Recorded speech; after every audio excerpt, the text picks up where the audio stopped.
جس بھی بندے نے جمعے کے دن میں یہ ایک دعا پڑھ لی نا تو اللہ تعالیٰ اس کے سارے گناہوں کو اس طرح معاف کر دے گا جس طرح آپ نے پہلے کبھی گناہ کیے ہی نہ ہو۔ اور وہ دعا اتنی آسان ہے، اور وہ دعا آپ نے کب پڑھنی ہے؟ صرف جمعے کے دن میں، اس کے علاوہ نہیں۔ جس شخص نے جمعے کے دن میں اس دعا کو پڑھا ہے نا، اللہ تعالیٰ، نبی کریم صلی اللہ علیہ وسلم فرماتے ہیں کہ تمہارے گناہ آسمانوں کے برابر ہو، سمندر کے پانی کے قطروں کے برابر تمہارے گناہ ہو، اللہ تعالیٰ سارے گناہوں کو ایسا معاف کر دے گا جیسے تم ماں کے پیٹ سے ایک بچہ پیدا ہوتا ہے نا، اور کتنا پاک ہوتا ہے، اس نے اپنی زندگی میں کبھی گناہ نہیں کیے ہوتے، کتنا پاک ہوتا ہے، جنتی ہوتا ہے بچہ، اس طرح تم اس بچے کی طرح پاک شفاف ہو جاؤ گے۔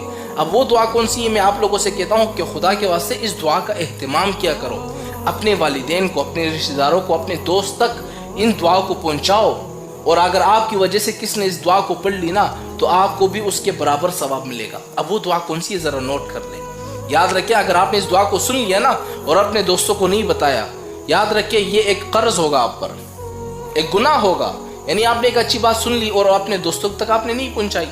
اب وہ دعا کون سی ہے؟ استغفر اللہ الذی لا الہ الا هو الحی القیوم واتوب الیہ۔ کتنی آسان سی دعا ہے، آپ نے جمعے کے دن میں اس دعا کو پڑھ لیا، آپ کے سارے گناہ معاف ہو گئے۔